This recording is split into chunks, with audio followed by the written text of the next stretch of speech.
ಬಿಜ್ಜಳನಿಗೂ ಕೂಡ ಒಂದು ಕ್ಷಣ ಮನಸ್ಸಿಗೆ ಬಹಳ ವ್ಯತ್ಯಯ ಆಗುತ್ತೆ. ಬಸವಣ್ಣನನ್ನ ಗಡಿಪಾರು ಮಾಡಿಬಿಟ್ಟೆ, ಬಸವಣ್ಣನಿಂದ ಅಧಿಕಾರವನ್ನು ಕಿತ್ಕೊಂಡು ಬಿಟ್ಟೆ. ಎಷ್ಟು ಪಡ್ಕೊಂಡಿದ್ದೆ ಬಸವಣ್ಣನಿಂದ ನಾನು, ಎಷ್ಟು ಪಡ್ಕೊಂಡಿದ್ದೆ, ತೀರಿಸಲಿಕ್ಕೆ ಆಗಲಾರದಿರುವಷ್ಟನ್ನು ಬಸವಣ್ಣನಿಂದ ಪಡ್ಕೊಂಡಿದ್ದೆ ನಾನು. ಯಾವತ್ತಿಗೂ ಕೂಡ ಬಸವಣ್ಣ ನನ್ನಿಂದ ಆದೆ ಬಿಜ್ಜಳ ನೀನು ಅಂತೇಳಿ ಹೇಳಿರ್ಲಿಲ್ಲ. ಅಂಥ ಬಸವಣ್ಣನನ್ನ ನಾನು ಈ ಒಂದು ಘಟನೆಯ ಕಾರಣಕ್ಕೋಸ್ಕರ ಎಷ್ಟು ಕೆಟ್ಟದಾಗಿ ನಡೆಸಿಕೊಂಡೆ ಅಂತ ಬಿಜ್ಜಳನಿಗೂ ಕೂಡ ಮನಸ್ಸಿಗೆ ಬಹಳ ವ್ಯತ್ಯಯ ಆಗುತ್ತೆ. ಬಹಳ ವ್ಯತ್ಯಾಗಿ ಏನ್ ಮಾಡ್ತಾನೆ ಅಂತ ಹೇಳಿದ್ರೆ, ಆ ಕೊಂಡೆಯ ಮಂಚಣ್ಣನಂತ ಆ ಮಂತ್ರಿಗಳೇನಿದ್ರಲ್ಲ, ಆ ಮಂತ್ರಿಗಳೆಲ್ಲರನ್ನು ಕರೆದು ಇನ್ನೇನ್ ಮಾಡಬೇಕು, ನಿಮ್ಮ ಜವಾಬ್ದಾರಿ, ರಾಜನ ಆಜ್ಞೆಗೆ ಕಾಯಬೇಕಾದಂತ ಅಗತ್ಯ ಇಲ್ಲ, ನನಗೆ ಮನಸ್ಸು ಬಹಳಷ್ಟು ಕೆಟ್ಟು ಹೋಗಿದೆ ಅಂತ ಹೇಳಿ ಅವನು ಅಂತಃಪುರ ಸೇರ್ಕೊಂಡು ಬಿಡ್ತಾನೆ. ಹೀಗೆ ಅಂತಃಪುರ ಸೇರ್ಕೊಂಡ ಬಸವಣ್ಣ ಆ ಕಡೆ ಕಲ್ಯಾಣವನ್ನು ಬಿಟ್ಟು ಹೋಗ್ತಾ ಇರಬೇಕಾದ್ರೆ ಅಲ್ಲಿರ್ತಕ್ಕಂಥ ಶರಣರೆಲ್ಲರಿಗೂ ಕೂರ್ತು ಹೇಳ್ತಾರವರು, ನಾನು ಬಂದ ಕಾರ್ಯಕ್ಕೆ ನೀವು ಬಂದಿರಿ, ನೀವು ಬಂದ ಕಾರ್ಯಕ್ಕೆ ನಾನು ಬಂದೆನು, ನೀವು ಬಂದ ಕಾರ್ಯಕ್ಕೆ ಪ್ರಭುದೇವರು ಬಂದರು ಹೇಳ್ತಾರೆ. ನೀವೆಲ್ಲ ಬಂದಿದ್ದು ಕಲ್ಯಾಣವನ್ನು ಕಟ್ಟೋದಕ್ಕೋಸ್ಕರವಾಗಿ, ನೀವು ಬಂದಿದ್ದು ಶಿವಪುರವನ್ನು ನಿರ್ಮಾಣ ಮಾಡೋದಕ್ಕೋಸ್ಕರವಾಗಿ, ನೀವು ಬಂದಿದ್ದು ಈ ಒಂದು ಸಾಮರ್ಥ್ಯಗಳನ್ನ ಬಿತ್ತಿ ಭಕ್ತಿ ಬೆಳೆಯನ್ನ ಬೆಳೆಯೋದಕ್ಕೋಸ್ಕರವಾಗಿ ಬಂದಿರತಕ್ಕಂಥವ್ರು. ಹಂಗೆ ನೀವು ಬಂದ ಕಾರ್ಯಕ್ಕೆ ಪ್ರಭುದೇವರು ಕೂಡ ಬಂದು ಸೇರ್ಕೊಂಡ್ರು, ಅವರು ಬೆಳೆದ್ರು. ಎಷ್ಟು ಬೆಳೆದ್ರು ಬೆಳೆಗಳನ್ನ ಅಂತ ಹೇಳಿದ್ರೆ ಭುವಿಯನ್ನೆಲ್ಲ ವ್ಯಾಪಿಸಿತ್ತು ಭಕ್ತಿಯ ಬೆಳಸು. ಅಷ್ಟು ಚಂದ ಬೆಳೆದ್ವಪ್ಪ. ಇವತ್ತು ಆ ಬೆಳೆಯನ್ನ ಬೆಳೀತಾ ಬೆಳೀತಾ ಬೆಳೀತಾ ಕಲ್ಯಾಣ ಪ್ರಣತೆಯಾಗಿತ್ತು. ನಾನು ತೈಲವಾದೆ, ನೀವು ಬತ್ರಿಯಾದರಿ, ಪ್ರಭುದೇವರು ಜ್ಯೋತಿಯಾದರು. ಬಸವಣ್ಣ ಹೇಳೋದು, ನಾನು ತೈಲ ಆದೆ, ನೀವೆಲ್ಲರೂ ಬತ್ತಿಗಳಾದ್ರಿ, ಪ್ರಭುದೇವರು ಅದಕ್ಕೆ ಜ್ಯೋತಿಯಾಗಿ ಬೆಳಗಿದ್ರು. ಹೆಂಗ ಬೆಳಗುತ್ತೋ ಅಂದ್ರೆ ಯಾವ ಕಾಕದೃಷ್ಟಿ ಬಿತ್ತೋ ಪ್ರಣತೆ ಒಡೆಯಿತ್ತು, ಬತ್ತಿ ಬಿದ್ದಿತ್ತು, ಜ್ಯೋತಿ ನಂದಿತ್ತು, ಕೂಡಲ ಸಂಗಮ ದೇವರ ಮನ ಬೆಂದಿತ್ತಯ್ಯ ಅಂತ ಹೇಳ್ತಾರೆ ಬಸವಣ್ಣ. ಹಂಗೇಳಿ ಬಹಳ ಮನಸ್ಸಿಗೆ ವ್ಯಥೆ ಮಾಡಿಕೊಂಡು ಕಲ್ಯಾಣವನ್ನು ಬಿಟ್ಟು ಹೋಗ್ತಾ ಇರಬೇಕಾದ್ರೆ ಅವರು ಅವಲೋಕನ ಮಾಡಿಕೊಳ್ತಾರೆ. ಎಷ್ಟು ಅವಲೋಕನ ಮಾಡಿಕೊಳ್ತಾರೆ, ಹೆಂಗೆ ಅವಲೋಕನ ಮಾಡಿಕೊಳ್ತಾರೆ ಅಂತಂದ್ರೆ, ಬಸವಣ್ಣ ಎಲ್ಲ ಶರಣರನ್ನ ಬೀಳ್ಕೊಂಡು ಅವ್ರ ಜೊತೆಲಿ ಹಡಪದ ಅಪ್ಪಣ್ಣವ್ರು ಬಂದ್ಬಿಡ್ತಾರೆ. ಬಸವಣ್ಣ ಹಡಪದ ಅಪ್ಪಣ್ಣವ್ರನ್ನ ಆಪ್ತ ಸಹಾಯಕನನ್ನಾಗಿ ಇಟ್ಕೊಂಡಿರ್ತಾರೆ. ಯಾಕೆ ಅನ್ನೋದು ಬಹಳ ಮುಖ್ಯ. ಇವತ್ತಿಗೂ ನಮ್ಮ ಸಮಾಜದೊಳಗೆ ಒಬ್ಬ ಕ್ಷೌರಿಕ ಎದುರಿಗೆ ಬಂದ್ರೆ ಅಪಶಕುನ ಅಂತೀವಿ ನಾವು. ಆದ್ರೆ ಅವನು ಬಂದು ನಮಗೆ ಕ್ಷೌರ ಮಾಡದೇ ಇದ್ದರೆ ನಮ್ಮ ಮುಖಗಳು ಚಂದ ಕಾಣ್ತಿದ್ವಿನ. ನಿಮ್ ಗಂಡಂದ್ರು ಚಂದ ಕಾಣ್ತಾರೆ ಅಂತಂದ್ರೆ ಕೂದಲು ಬಿಟ್ಕೊಂಡು ಅಡ್ಡಾಡಿ ಚೆನ್ನಾಗಿ ಕಾಣ್ತೈತೆ ಅನ್ನೋದು. ಇವತ್ತು ಒಬ್ಬ ಮನುಷ್ಯ ಒಂದು ರೀತಿ ಸಭ್ಯನಾಗಿ ಕಾಣುವ ಹಾಗೆ ಕ್ಷೌರ ಮಾಡಿಸಿಕೊಳ್ಳೋದು, ಇವೆಲ್ಲ ಸಾಧ್ಯ ಆಗ್ತಿದೆ ಅನ್ನೋ ಕ್ಷೌರಿಕನಿಂದ. ನಮ್ಮ ಮುಖವನ್ನು ಸುಂದರವಾಗಿ ಮಾಡುವಂತಹ ಕ್ಷೌರಿಕ, ಅವನ ಮುಖವನ್ನು ನಾವು ನೋಡಿದ್ವಿ ಅಂತಂದ್ರೆ ಅವನು ಕೀಳು ಅಂತ ಭಾವಿಸ್ಕೊಳ್ತಾರೆ ಅನ್ನೋದ್ರೆ ಹೆಂಗೆ ಸರಿಯದು? ಅದಕ್ಕೆ ಬಸವಣ್ಣ ಏನ್ ಮಾಡಿದ್ರು ಅಂತಂದ್ರೆ, ಹಡಪದಪ್ಪಣ್ಣನ್ನೇ ಪಕ್ಕದಾಗ ಇಟ್ಕೊಂಡಿದ್ರು. ದಿನಾ ಬೆಳಿಗ್ಗೆ ಹಡಪದಪ್ಪಣ್ಣನೇ ಜೊತೆಗಿರ್ಬೇಕು, ಮುಖ ಕಾಣಬೇಕು. ಅವನು ಕೀಳಲ್ಲ, ಕಲ್ಯಾಣ ಕಟ್ಟೋದಕ್ಕೆ ಸಾಧ್ಯವಾಯ್ತು ಅವನ ಜೊತೆಗಿದ್ದದಕ್ಕೆ ಅಂತೇಳಿ ಜಗತ್ತಿಗೆ ತೋರಿಸ್ಕೊಟ್ರು ಬಸವಣ್ಣ. ಅಂತ ಅಪ್ಪಣ್ಣ ಬಸವಣ್ಣವ್ರ ಜೊತೆಗೆ ಅವರು ಕೂಡ ಕಲ್ಯಾಣವನ್ನು ಬಿಟ್ಟು ಹೋಗ್ತಾ ಇದ್ದಾರೆ. ಹಾಗೆ ಕಲ್ಯಾಣ ಬಿಟ್ಟು ಹೋಗ್ತಾ ಇರಬೇಕಾದ್ರೆ ಬಸವಣ್ಣ ತಮಗೆ ತಾವೇ ಸಮಾಧಾನ ಮಾಡಿಕೊಳ್ಳುವ ಹಾಗೆ ಒಂದು ಮಾತನ್ನ ಹೇಳ್ಕೊಡ್ತಾರೆ. ಒಂಥರ ಸ್ವಗತ ಅಂತಾರೆ ನೋಡ್ರಿ, ನಾಟಕಗಳಲ್ಲಿ ಸ್ವಗತ ಅಂತಾರೆ. ಸ್ವಗತ ಅಂದ್ರೆ ಏನಪ್ಪಾ ಅಂದ್ರೆ, ಇವ್ರು ಮಾತಾಡ್ತಿರೋದಲ್ಲ, ಹಿಂದ್ಗಡೆಯಿಂದ ಒಂದು ದನಿ ಕೇಳ್ತಾ ಇರ್ತಾವ್ರು, ಅಂದ್ರೆ ಅವ್ರ ಮನಸ್ಸಿನೊಳಗೆ ಆಲೋಚನೆಯನ್ನು ಮಾಡ್ತಾ ಇದ್ದಾರೆ ಅಂತ. ಹಾಗೆ ಸ್ವಗತದ ರೀತಿ ಒಳಗೆ ಬಸವಣ್ಣ ಒಂದು ಮಾತನ್ನಂತಾರೆ. ಹೆಂಗಪ್ಪ ಅದು ಅಂತಂದ್ರೆ, ಬಿತ್ತು ಬೆಳೆಯಿತ್ತು, ಕೆಯ್ಯ ಕೋಯಿತ್ತು, ಗೂಡು ಮುರಿಯಿತ್ತು, ಒಕ್ಕಿತ್ತು, ತೂರಿತ್ತು, ಅಳೆಯಿತ್ತು, ಸಲಗೆ ತುಂಬಿತ್ತು, ಕೂಡಲ ಸಂಗಯ್ಯ ಮೇಟಿ ಕಿತ್ತಿತ್ತು, ಕಣ ಹಾಳಾಯಿತು ಅಂತೇಳಿ. ಇಷ್ಟು ದಿನ ಕಲ್ಯಾಣದೊಳಗೆ ಏನೇನಾಯ್ತು ಅನ್ನೋದನ್ನ ಬಸವಣ್ಣ ಬಹಳ ನಿರಾಳವಾಗಿ ಹೇಳೋದನ್ನ. ಎಷ್ಟು ನಿರಾಳವಾಗಿ ಹೇಳ್ತಾರೆ ಅದನ್ನ ಅಂತಂದ್ರೆ, ಬಿತ್ತಿದ್ವಿಯಪ್ಪ, ಬಸವಣ್ಣ ಹೇಳೋದು, ಬಿತ್ತಿದ್ವಿ, ಬೆಳೆದ್ವಿ, ಗೂಡು ಕಟ್ಟಿದ್ವಿ, ಮತ್ತ ಗೂಡು ಹೊಡೆದ್ವಿ, ಒಕ್ಕಿದ್ವಿ, ತೂರಿದ್ವಿ, ಅಳದ್ವಿ, ಮಾರಿದ್ವಿ, ಕಣ ಹಾಳಾತು. ಆಗೋದಿಲ್ಲೇನು ಮತ್ತೆ? ಏನು ಈ ನಿಮ್ದೆಲ್ಲ ಪೂರ್ತಿ ಒಕ್ಕಲತನ ಮುಗಿದ ಮೇಲೆ ಕಣ ಹಂಗೆ ಇರ್ತತೇನು? ಮುಂದಿನ ವರ್ಷ ಸುಗ್ಗಿ ಬರೋವರೆಗೂ ಕಣ ಹಾಳು ಬಿದ್ದಿರೋದೇ. ಬಸವಣ್ಣ ಹಂಗಂದ್ರು, ನಾವು ಬೆಳೆದ್ವಪ್ಪ, ಹಾಳಾತಪ್ಪ, ನಡಿ ಹೋಗೋಣ ಅಂದ್ರು. ಆ ನಿರಾಳತೆ ನಮಗೆಲ್ಲರ ಸಾಧ್ಯ ಆದಿತ್ತೇನು? ಅಷ್ಟು ಕಟ್ಟಿದ ಬಸವಣ್ಣ ಎಷ್ಟು ನಿರಾಳವಾಗಿ ಹೋದ್ರಲ್ಲಿ ಅಂತಂದ್ರೆ ಮನಸ್ಸಿನಾಗ ವ್ಯಥೆ ಇಲ್ಲ ಅಂತಲ್ಲ, ಆದ್ರೆ ತಾನು ವ್ಯಥೆಯನ್ನು ಪಟ್ಟುಕೊಳ್ತಾ ಹೋದ್ರೆ ಈ ಜೊತೆಗಿರೋರು ಎಷ್ಟು ವ್ಯಥೆ ಪಟ್ಟಾರು. ಅದಕ್ಕೆ ಬಸವಣ್ಣ ಅವ್ರಿಗೆ ಸಮಾಧಾನ ಮಾಡ್ತಿದ್ದಾರೆ. ಹೆಂಗೆ ಸಮಾಧಾನ ಮಾಡ್ತಾರಪ್ಪ ಅಂದ್ರೆ, ಬಿತ್ತಿದ್ವಪ್ಪ, ಬೆಳೆ ಬಂತು, ನಾವು ಬಿತ್ತಿದ್ವಿ, ಬೆಳೆ ಬಂತು, ಆ ಗೂಡು ಕಟ್ಟಿದ್ವಿ, ಗೂಡು ಒಡೆದಾಯ್ತು, ಒಕ್ಕಲು ಮಾಡೇ ಆಯ್ತು, ತೂರಿ ಆಯ್ತು, ಮಾರೆ ಆಯ್ತು, ಉಂಡಾಯ್ತು, ಇನ್ನೂ ಕಣ ಚಂದ ಇರ್ಬೇಕು ಅಂದ್ರೆ ಹೆಂಗೆ ಸಾಧ್ಯವಾದಿತ್ತು? ಕಣ ಹಾಳಾಗೋದೇ ಅದು, ಕಣ ಒಂದಿನ ಹಾಳಾಗೋದೇ ಒಂದಿನ ಅಂತ ಹೇಳಿ ಬಸವಣ್ಣವ್ರು ಆರಾಮು ಕಲ್ಯಾಣವನ್ನು ಬಿಟ್ಟು ಸಂಗಮದ ಕಡೆಗೆ ಹೋದ್ರು. ಹಾಗೆ ಬಸವಣ್ಣ ಸಂಗಮದ ಕಡೆಗೆ ಹೋಗೋದನ್ನೇ ಕಾಯ್ತಾ ಕೂತಿದ್ರೇನೋ ಗೊತ್ತಿಲ್ಲ, ಈ ಕಡೆ ಬಿಜ್ಜಳ ನೇಮಕ ಮಾಡಿರ್ತಕ್ಕಂಥ ಕೊಂಡೆಯ ಮಂಚಣ್ಣನಂತ ಕ್ರೂರಿಗಳು ಏನ್ ಮಾಡಿದ್ರು ಅಂತಂದ್ರೆ, ಇತಿಹಾಸದೊಳಗೆ ಯಾರೂ ಕೊಟ್ಟಿರಬಾರದು ಅಷ್ಟು ವಿಕೃತವಾದಂತ ಒಂದು ಶಿಕ್ಷೆಯನ್ನ ಹರಳೆಯ ಮದುವೆಗಳಿಗೆ ಕೊಟ್ಟು ಬಿಡ್ತಾರೆ. ಬಹಳ ವಿಕೃತವಾದಂತ ಶಿಕ್ಷೆ.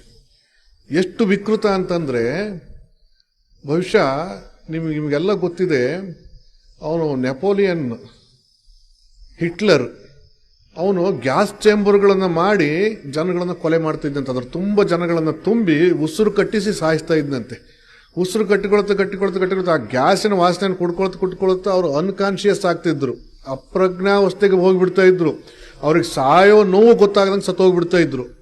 ಆದರೆ ಇಲ್ಲಿ ಹರಳೆಯ ಮದುವೆಗಳಿಗೆ ಎಂಥ ಕಠಿಣವಾದ ಶಿಕ್ಷೆಯನ್ನು ಕೊಡ್ತಾರೆ ಈ ನೀಚರು ಅಂತಂದ್ರೆ, ಅವರ ಕಣ್ಣುಗಳನ್ನ ಕಾದ ಕತ್ತಿಗಳಿಂದ ಕೀಳಿಸ್ತಾರೆ. ಕಣ್ಣುಗಳನ್ನ ಕಾದ ಕತ್ತಿಗಳಿಂದ ಕೀಳಿಸ್ತಾರೆ.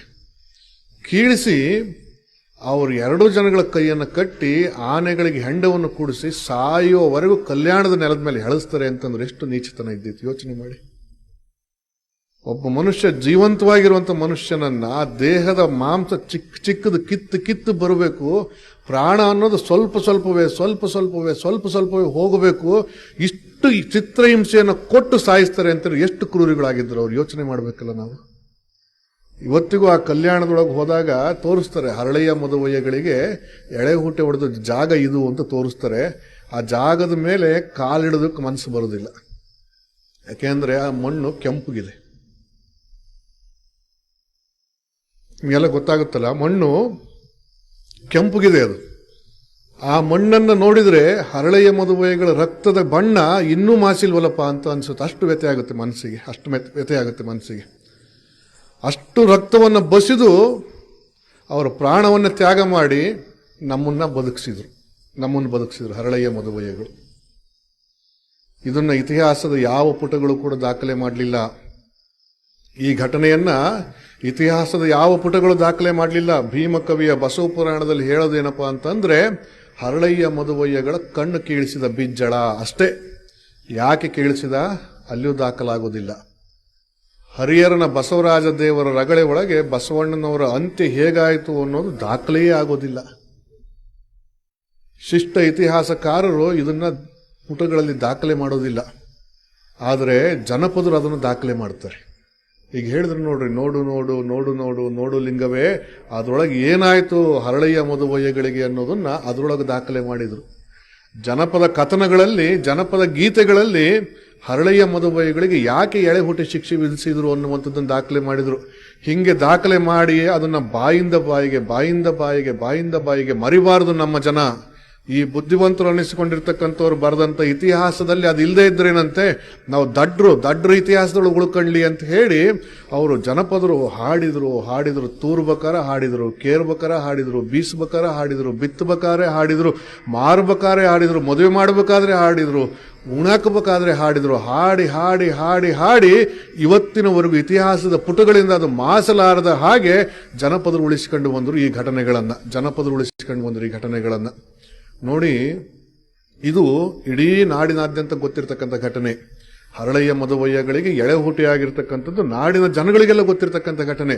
ಆದರೆ ಗೊತ್ತಾಗದೆ ಇರುವ ಹಾಗೆ ಮಲಪ್ರಭಾ ನದಿ ಒಳಗೆ, ಕೃಷ್ಣಾ ನದಿ ಒಳಗೆ, ಘಟಪ್ರಭಾ ನದಿ ಒಳಗೆ ಎಷ್ಟು ಜನರ ರಕ್ತ, ಶರಣರ ರಕ್ತ ಹರಿದು ಹೋಗಿದ್ದು ಯಾರಿಗೂ ಗೊತ್ತದು? ಎಷ್ಟು ಶರಣರ ರಕ್ತ ಹರಿದು ಹೋಗಿದೆ ಯಾರಿಗೂ ಗೊತ್ತದು? ಆ ರಕ್ತಕ್ಕೆ ನಾವು ಕೊಡ್ತಾ ಇರುವಂತ ಬೆಲೆ ಏನು ಅಂತೇಳಿ ಆತ್ಮಾವಲೋಕನ ಮಾಡಿಕೊಳ್ಬೇಕಾಗಿದೆ. ಇವತ್ತು ನಾವು ನೀವೆಲ್ಲರೂ ಕೂಡ ಏನು ಬೆಲೆ ಕೊಡ್ತಾ ಇದೀವಿ ಅಂತೇಳಿ ಆತ್ಮಾವಲೋಕನ ಮಾಡಿಕೊಳ್ಬೇಕಾಗ್ತದೆ. ನಾವುಗಳು ಆ ಬಸವಣ್ಣ, ಅಲ್ಲಮ, ಸಿದ್ದರಾಮರು, ಚನ್ನಬಸವಣ್ಣ, ನೋಡಿ ಎಷ್ಟು ಅವರ ವೈಯಕ್ತಿಕ ಬದುಕುಗಳ ಸುಖ ದುಃಖಗಳನ್ನೆಲ್ಲವನ್ನು ಕೂಡ ಬದಿಗೊತ್ತಿ ಮುಂದಿನ ಮನುಜ ಕುಲಕ್ಕೆ ಬೆಳಕಾಗಬೇಕು ಅಂತೇಳಿ ಬದುಕಿದ್ರಲ್ಲ. ಇಡೀ ಜೀವನವನ್ನೇ ಜ್ಯೋತಿಯ ರೀತಿಯೊಳಗೆ ತಮ್ಮನ್ನು ತಾವು ಸುಟ್ಟುಕೊಳ್ತಾ ಬದುಕಿ ಬಾಳಿದ್ರಲ್ಲ. ಅಂಥವ್ರಿಗೆ ನಾವು ಕೊಡುವಂಥ ಬೆಲೆ ಏನು ಯೋಚನೆ ಮಾಡಬೇಕಲ್ಲ. ಚನ್ನಬಸವಣ್ಣಂತ ಮಗ, ಚನ್ನಬಸವಣ್ಣನಂತಹ ಹೊಟ್ಟೆಗೆ ಹುಟ್ಟಿದ ಮಗ ಕಣ್ಣೆದುರಿಗೆ ಸತ್ತು ಹೋಗ್ತಾನೆ, ಕಣ್ಣೆದುರಿಗೆ ಲಿಂಗೈಕ್ಯನಾಗ್ತಾನೆ, ಅವನ ಜೀವನ ಅವಸಾನವಾಗುತ್ತೆ. ಅದನ್ನ ತಾಯಿ ನೋಡ್ತಾಳೆ, ಅಕ್ಕನಾಗಮ್ಮ ನೋಡ್ತಾಳೆ. ನೋಡಿಯೂ ಕೂಡ ಅದು ಮುಖ್ಯವಾಗೋದಿಲ್ಲ. ಆ ತಾಯಿಗೆ ಮುಖ್ಯ ಆಗೋದೇನಪ್ಪ ಅಂತಂದ್ರೆ ವಚನಗಳನ್ನು ರಕ್ಷಣೆ ಮಾಡೋದು ಮುಖ್ಯವಾಗುತ್ತೆ. ನೀಲಾಂಬಿಕೆ, ಗಂಗಾಂಬಿಕೆ, ಮಡಿವಾಳ ಮಾಚಿದೇವರು, ಅಂಬಿಗರ ಚೌಡಯ್ಯನವರು, ಕಿನ್ನರಿ ಬೊಮ್ಮಯ್ಯನವರು, ಒಕ್ಕಲಿಗ ಮುದ್ದಣ್ಣನವರು, ಇವರೆಲ್ಲರೂ ಕೂಡ ಕೈಗೆ ಸಿಕ್ಕಷ್ಟು ವಚನಗಳ ಕಟ್ಟುಗಳನ್ನೆಲ್ಲ ಹೆಗಲ ಮೇಲೆ ಹೊತ್ತುಕೊಂಡು ಕಲ್ಯಾಣದಿಂದ ಓಡ್ ಬರ್ತಾರೆ. ಗಂಗಾಂಬಿಕೆ, ನೀಲಾಂಬಿಕೆಗೆ ಸ್ವಲ್ಪ ಯುದ್ಧ ಗೊತ್ತಿತ್ತು. ಅವ್ರು ಏನ್ ಮಾಡ್ತಾರೆ ಅಂತ ಕತ್ತಿಗಳನ್ನು ಹಿಡಿದು ಬಿಜ್ಜಳನ ಸೈನ್ಯದ ಜೊತೆಯಲ್ಲಿ ಕಾದಾಡಿಕೊಳ್ತಾ ಕಾದರೊಳ್ಳಿ ಅಂತಾರೆ ನೋಡ್ರಿ. ಕಾದಿದವರ ಹಳ್ಳಿ ಅದೇ ಕಾದರೊಳ್ಳಿ ಆಗೋಗಿದೆ. ಅಂತಹ ಕಾದರೊಳ್ಳಿ ಈಗ ಆ ಸಪ್ತಾಹ ಹೆಂಗ ನಡೀತೈತೆ ಅಂತ ಕೇಳಿದಾಗ ಆಶ್ಚರ್ಯ ಆಯ್ತು. ಬುದ್ಧಿ ಅಲ್ಲಿ 7 ದಿನಗಳ ಕಾಲ ಭಜನೆ ಮಾಡ್ತಾರೆ, ಬರೀ ಭಜನೆ. ಎಂತ ಭಜನೆ ಅಂತಂದ್ರೆ ಬರೀ ವಚನಗಳ ಭಜನೆ ಅಂತೆ. ಎಷ್ಟು ವಚನಗಳು ಹಾಡ್ತಾರ್ರಿ ಭಜನೆ ಒಳಗೆ ಅಂದ್ರೆ 500 ವಚನಗಳನ್ನು ಹಾಡ್ತಾರಂತೆ. ಹಾಡೋರನ್ನ ನೋಡಿದ್ರೆ ಬುದ್ಧಿ ಕರ್ಕೊಂಡು ಬಂದು ಮುಂದೆ ನಿಲ್ಲಿಸ್ತೀವಿ, ಇವ್ರು ಹಾಡ್ತಾರೆ ಅಂತ ನಿಮಗೆ ಕನಸು ಮನಸ್ಸಲ್ಲೂ ಅನ್ಸೋದಿಲ್ಲ. ಅಂತ ಜನಗಳು ಕುರಿ ಕಾಯೋರು ವಚನ ಹಾಡ್ತಾರೆ. ತಾಳಬದ್ಧವಾಗಿ, ರಾಗಬದ್ಧವಾಗಿ ದಂಬಡಿ ನುಡಿಸ್ಕೊಳ್ತಾ ತಾಳ ಹಾಕೊಳ್ತಾ ವಚನಗಳನ್ನು ಹಾಡ್ತಾರೆ. ಬುದ್ಧಿ ದನ ಕಾಯೋರು ವಚನ ಹಾಡ್ತಾರೆ, ಅಲ್ಲಿ ಚಪ್ಪಲಿ ಒಲಿಯೋನು ವಚನ ಹಾಡ್ತಾರೆ. ಇಂಥವ್ರು ಹಾಡಲ್ಲ ಅನ್ನಂಗಿಲ್ಲ, ಎಲ್ಲರೂ ವಚನಗಳನ್ನು ಹಾಡ್ತಾರೆ. ಅಷ್ಟು ಚಂದ ನಡೆಯುತ್ತೆ ಸಪ್ತಾಹ ಅಂತ ಅಂದ್ರು ಇವತ್ತಲ್ಲಿ ಕಾದರೊಳ್ಳಿ ಒಳಗೆ. ಅಂತ ಕಾದರೊಳ್ಳಿ ಒಳಗೆ ಕಾದುಕೊಳ್ತಾ ಮಲಪ್ರಭಾ ನದಿಯ ಮಧ್ಯದಲ್ಲಿ ಗಂಗಾಂಬಿಕೆ ತಾಯಿ ಲಿಂಗದೊಳಗಾಗ್ತಾಳೆ. ಬಹುಶಃ ನಿಮಗೆಲ್ಲ ಗೊತ್ತಿದೆಯೋ ಇಲ್ಲೋ, ಗಮನಿಸಿದ್ರಿಲ್ಲೋ ಗೊತ್ತಿಲ್ಲ ನನಗೆ. ನೀಲಾಂಬಿಕೆ ಸಮಾಧಿ ಇದೆಯಲ್ಲ, ಕೂಡಲ ಸಂಗಮದ ಈಚೆ ದಂಡೆ ಮೇಲೆ, ರಕ್ಕಸಿಗೆ ತಂಗಡಿಗೆ ಅಲ್ವಾ ಅದು, ಆ ದಂಡೆ ಮೇಲೆ ನೀಲಾಂಬಿಕೆ ಸಮಾಧಿಗೆಲ್ಲ ಬಹಳ ಚೆನ್ನಾಗಿ ಮಾಡಿದ್ದಾರೆ. ಆ ಸಮಾಧಿ ಇನ್ನೂ ಏನೂ ಮಾಡಿರಲಿಲ್ಲ, ಹಳೆಯ ಕಟ್ಟಡ ಇತ್ತು. ಅಲ್ಲಿ ಹೋದಾಗ ನೀಲಾಂಬಿಕೆ ಮೂರ್ತಿಯನ್ನು ಒಂದು ಕಟ್ಟೆ ಮೇಲೆ ಇಟ್ಟಿದ್ರು. ಅದ್ರ ಪಕ್ಕದಲ್ಲಿ ಒಂದು ಗುಂಡು ಕಲ್ಲಿನ ಗಾತ್ರದ ಒಂದು ಕಲ್ಲಿತ್ತು. ಹಳಬ್ರು ಯಾರಾದ್ರೂ ನೋಡಿದ್ರೆ ಗೊತ್ತಿರುತ್ತೆ ನಿಮಗೆ, ಒಂದು ಕಲ್ಲಿತ್ತು. ಅಲ್ಲೇ ಕುರಿ ಕಾಯ್ತಾ ಇದ್ದಂತ ಕುರಿಗಾಹಿಗಳನ್ನ ಕರೆದು, ಇದು ನೀಲಾಂಬಿಕೆ ಮೂರ್ತಿ, ಇದು ಯಾಕೆ ಇಟ್ಟಿದ್ದಾರೆ ಈ ಕಲ್ಲನ್ನ ಅಂತ ಕೇಳಿದಾಗ ಆ ಕುರಿಗಾಹಿ ಹೇಳ್ದ, ಅದು ನೀಲಾಂಬಿಕೆ ತಲೆ ಬುದ್ಧಿ ಅಂತಂದ. ಯೋಚನೆ ಮಾಡಿ, ನೀಲಾಂಬಿಕೆಗೆ ಅಂತ್ಯ ಹೇಗೆ ಬಂದಿರಬಹುದು? ನಾವು ಭಾವುಕರು, ಭಕ್ತಿವಂತರು ಅದನ್ನು ಐಕ್ಯ ಅಂತ ಬಣ್ಣಿಸಬಹುದು. ಆದರೆ ಜನಪದರು ನೀಲಾಂಬಿಕೆ ತಲೆ ಅಲ್ಲಿ ಬಿದ್ದಿದೆ ಅಂದ್ರೆ ಹೆಂಗಾಗಿರ್ಬೇಡ, ಯೋಚನೆ ಮಾಡಬೇಕಲ್ಲ ನಾವೆಲ್ಲ. ಎಷ್ಟು ಬಲಿದಾನ ಆತಲ್ಲ. ಹಿಂಗೆ ಕಲ್ಯಾಣ ಹಾಳಾಗಿಬಿಡ್ತು. ನೀಲಾಂಬಿಕೆ ಅಂತಳೆ, ಕಲ್ಯಾಣವಿಲ್ಲ ಕೈಲಾಸವಿಲ್ಲ, ಕಲ್ಯಾಣವಿಲ್ಲದ ಕಾರಣ ಕೈಲಾಸವಿಲ್ಲ. ಈ ಕಲ್ಯಾಣ ಕೈಲಾಸ ಯಾಕಿಲ್ಲಪ್ಪ ಅಂತಂದ್ರೆ ಬಸವನ ಮೂರ್ತಿಯು ಇಲ್ಲದ ಕಾರಣ ಕಲ್ಯಾಣವೂ ಇಲ್ಲ, ಕೈಲಾಸವೂ ಇಲ್ಲ. ಬಸವಣ್ಣ ಹೋದ್ರು ಕಲ್ಯಾಣ ಕಟುಕುರಿಕೇರಿ ಆಗಿ ಹೋಗಿಬಿಡ್ತು. ಹಿಂಗೆ ವ್ಯಥೆಪಟ್ಟರು ಶರಣರು, ಅದನ್ನು ನಾವು ವರ್ಣಿಸಕ್ಕೆ ಸಾಧ್ಯವಾಗಲಿರದಿರುವ ಹಾಗೆ ವ್ಯಥೆಯನ್ನು ಪಟ್ಟರು. ನೋಡಿ, ಇಷ್ಟೆಲ್ಲ ನೋವನ್ನು ಅನುಭವಿಸಿ ಇಷ್ಟು ಮೌಲಿಕವಾದಂಥ ತತ್ವ ಸಿದ್ಧಾಂತಗಳನ್ನ, ಬದುಕು ಬಾಳ್ವೆಗಳನ್ನ ನಮಗೆ ಕೊಟ್ಟು ಬಸವಣ್ಣನವರು ಬಯಲೊಳಗೆ ಬಯಲಾದರು. ನಾವು ನಿತ್ಯ ಪೂಜೆ ಮಾಡುವಂಥ ಲಿಂಗದೊಳಗೆ ಲಿಂಗವಾದರು ಬಸವಾದಿ ಪ್ರಮುಖರು. ನಾವು ನಿತ್ಯ ಲಿಂಗ ಪೂಜೆ ಮಾಡ್ತಾ ನಮ್ಮ ಆತ್ಮಸಾಕ್ಷಿಯ ಪ್ರತೀಕವಾಗಿ ಲಿಂಗವನ್ನು ನೋಡ್ತೀವಲ್ಲ, ಅದ್ರ ಜೊತೆಯಲ್ಲಿ ನಾವು ಹೊಂದ್ಕೊಳ್ಬೇಕು. ಇದ್ರೊಳಗೆ ಕುತ್ಕೊಂಡು ಬಸವಾದಿ ಪ್ರಮುಖರು ನಮ್ಮನ್ನು ನೋಡ್ತಾ ಇದ್ದಾರೆ. ಅಲ್ರಪ್ಪ, ಇಷ್ಟು ನಿಕೃಷ್ಟವಾಗಿ ಬದುಕ್ತಾ ಇದ್ದೀರಲ್ಲ ನಮ್ಮ ತತ್ವ ಸಿದ್ಧಾಂತ ಹಿಡ್ಕೊಂಡು, ಇದಕ್ಕೋಸ್ಕರವಾಗಿ ನಾವು ಪ್ರಾಣ ತ್ಯಾಗ ಮಾಡಬೇಕಾಗಿತ್ತ ಅಂತ ಹೇಳಿ ಬಸವಾದಿ ಪ್ರಮುಖರು ನಿತ್ಯ ಆ ಲಿಂಗದೊಳಗೆ ನಮ್ಮನ್ನು ಪ್ರಶ್ನೆ ಮಾಡ್ತಾ ಇದ್ದಾರೆ. ಅದನ್ನು ನಾವು ನೋಡಬೇಕು.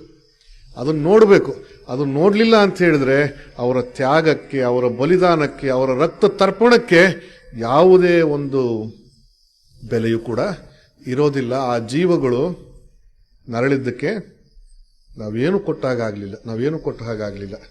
ಒಬ್ಬ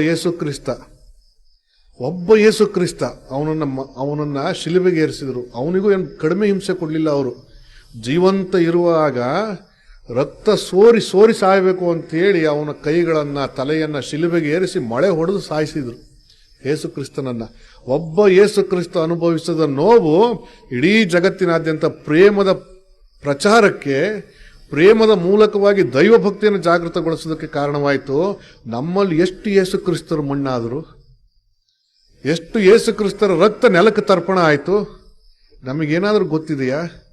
12ನೇ ಶತಮಾನದೊಳಗೆ ಹರಳಯ್ಯ ಮದುವಯ್ಯ ಅನ್ನುವಂಥ ಯೇಸು ಕ್ರಿಸ್ತರ ತರ್ಪಣ ಆಯಿತು, ರಕ್ತ ತರ್ಪಣ ಆಯಿತು. ಅವ್ರ ಜೊತೆಯಲ್ಲಿ ಹೆಸರು ಇಡೋ ಗೊತ್ತಿರಲಾರ್ದು ಇರುವಷ್ಟು ಜನ ಶಿವಶರಣ ಶರಣೀಯರು ರಕ್ತ ತರ್ಪಣ ಆಯಿತು. ಅವತ್ತಿನಿಂದ ಇವತ್ತಿನವರೆಗೂ ಅದು ನಡೀತಾನೇ ಇದೆ. ರಕ್ತ ಕೊಡ್ತಾನೆ ಇದ್ದಾರೆ. ಯಾರೂ ಕೂಡ ಯೇಸು ಕ್ರಿಸ್ತನಿಗೆ ಮಳೆ ಹೊಡೆದಾಗ ಹಣೆಗೆ ಮಳೆ ಹೊಡೆದಿರಲಿಲ್ಲ. ಎಂ ಕಲಬುರ್ಗಿಯವರು ಹಣೆಗೆ ಗುಂಡಿಟ್ಟು ಹೊಡೆದ್ಬಿಟ್ರು. ಕಲಬುರ್ಗಿಯವರು ಗುಂಡಿಟ್ರು. ಅಲ್ಲಿ ತನಕನೂ ಯೇಸು ಕ್ರಿಸ್ತರು, ಇನ್ನು ಎಷ್ಟು ಯೇಸು ಕ್ರಿಸ್ತರು ಬಲಿ ಹೋಗಬೇಕು? ನಮ್ಮ ಅಜ್ಞಾನಕ್ಕೆ, ನಮ್ಮ ಮೌಢ್ಯತೆಗೆ, ನಮ್ಮಲ್ಲಿರ್ತಕ್ಕಂಥ ಅಹಂಭಾವನೆಗಳಿಗೆ, ನಮ್ಮಲ್ಲಿರ್ತಕ್ಕಂಥ ಈ ಜಾತಿಯ ಕರ್ಮಟತೆಗೆ ಇನ್ನು ಎಷ್ಟು ಯೇಸು ಕ್ರಿಸ್ತರು ಬಲಿ ಹೋಗಬೇಕು? ಎಷ್ಟು ಹರಳೆಯ ಮದುವೆಗಳು ಬಲಿ ಹೋಗಬೇಕು ಹೇಳಿ? ಯೋಚನೆ ಮಾಡಬೇಕಲ್ಲ ನಾವು. ಇದನ್ನು ನಾವು ಯೋಚನೆ ಮಾಡಲಿಲ್ಲ ಅಂತ ಹೇಳಿದ್ರೆ ನಾವೆಲ್ಲರೂ ಕೂಡ ಮನುಷ್ಯರು ಅಂದುಕೊಳ್ಳೋದಕ್ಕೆ ಅಯೋಗ್ಯರಾಗಿ ಬಿಡ್ತೀವಿ. ಹಾಗಾಗಿ ಈ ಬಲಿದಾನಗಳನ್ನ, ಈ ತ್ಯಾಗಗಳನ್ನ ನಾವೆಲ್ಲರೂ ಕೂಡ ಅರ್ಥ ಮಾಡಿಕೊಳ್ಳೋದ್ರ ಮೂಲಕವಾಗಿ ಬಸವ ತತ್ವವನ್ನ, ನಮ್ಮ ಬದುಕಿನ ತತ್ವವನ್ನ ಅಳವಡಿಸಿಕೊಂಡು ಅದು ವಿಶ್ವತತ್ವ ಆಗುವ ಹಾಗೆ ನಮ್ಮ ಬದುಕನ್ನು ನಾವೆಲ್ಲ ಕಟ್ಟಿಕೊಳ್ಬೇಕಾಗ್ತದೆ. ಸ್ವಾಮಿ ವಿವೇಕಾನಂದರ ಮಾತನ್ನ ಮತ್ತೆ ನೆನಪು ಮಾಡಿಕೊಳ್ಬೇಕಿಲ್ಲಿ. ಧರ್ಮದ ಸತ್ವ ಇರೋದು ಅದರ ಸಿದ್ಧಾಂತಗಳಲ್ಲಿ ಅಲ್ಲ, ಅನುಷ್ಠಾನ ಮಾಡುವಂತ ಜನರ ಹೃದಯಗಳಲ್ಲಿ. ಹಾಗಾಗಿ ಈ ಧರ್ಮ ಸಿದ್ಧಾಂತದಲ್ಲಿಯೂ ಸತ್ವಯುತವಾಗಿರ್ತಕ್ಕಂಥದ್ದು, ಆದರೆ ಅನುಷ್ಠಾನ ಮಾಡುವಂಥ ಜನಗಳ ಹೃದಯಗಳು ಸತ್ವಯುತವಾಗಿಲ್ಲ ಅನ್ನೋ ಕಾರಣಕ್ಕೋಸ್ಕರವಾಗಿ ಜಗತ್ತಿಗೆ ಮುಟ್ತಾ ಇಲ್ಲ. ಆ ದೃಷ್ಟಿಯಿಂದ ಭೌತಿಕವಾಗಿ ಈ ಧರ್ಮ ಏನ್ ಕೊಡ್ತು ಜಗತ್ತಿಗೆ ಮುಟ್ಟಿದೆ. ಈಗ ಪಾರ್ಲಿಮೆಂಟ್ ಅನ್ನು ಕೊಟ್ಟರು ಅನ್ನೋದು ಜಗತ್ತಿಗೆ ಮುಟ್ಟಿದೆ, ಸಮಾನತೆಯನ್ನು ಸಾರಿದ್ರು ಅನ್ನೋದು ಜಗತ್ತಿಗೆ ಮುಟ್ಟಿದೆ. ಕಾರ್ಲ್ ಮಾರ್ಕ್ಸ್ಗಿಂತಲೂ ಹಿಂದೆ ಅವ ಬರೀ ಶ್ರಮ ಗೌರವ ಅಂತ ಹೇಳ್ದ, ಆದರೆ ಶ್ರಮ ಪವಿತ್ರವಾದದ್ದು ಅಂತ ಹೇಳಿ ಕಾರ್ಲ್ ಮಾರ್ಕ್ಸ್ಗಿಂತಲೂ 800 ವರ್ಷಗಳ ಹಿಂದೆ ಹೇಳಿ ಅನುಷ್ಠಾನಕ್ಕೆ ತಂದು ತೋರಿಸಿದ್ರು ಅನ್ನೋ ಜಗತ್ತಿಗೆ ಗೊತ್ತಿದೆ. ಆದರೆ ಆತ್ಮ ಪರಮಾತ್ಮನ ಎತ್ತರಕ್ಕೆ ಬೆಳೆಯಬಲ್ಲದು. ಪ್ರತಿಯೊಂದು ಆತ್ಮವೂ ಕೂಡ ಶ್ರೇಷ್ಠವಾದದ್ದು, ಅದು ಕನಿಷ್ಠವಾದ ಆತ್ಮಗಳು ಯಾವೂ ಇಲ್ಲ ಈ ಜಗತ್ತಿನೊಳಗೆ ಅನ್ನುವಂಥದ್ದನ್ನ ತೋರಿಸಿಕೊಟ್ಟು ಪ್ರತಿಯೊಂದು ಆತ್ಮವೂ ಕೂಡ ಲಿಂಗವಾಗುವ ಮಟ್ಟಕ್ಕೆ ಬೆಳೆಸಿ ತೋರಿಸಿದ್ರಲ್ಲ. ಈ ಸಿದ್ಧಾಂತ ಜಗತ್ತಿಗೆ ಮುಟ್ಟಬೇಕು. ಅದು ಮುಟ್ಟಬೇಕಪ್ಪ ಅಂತಂದ್ರೆ ನಾವುಗಳು ಆ ಮಾರ್ಗವನ್ನ ಹಿಡಿಬೇಕು.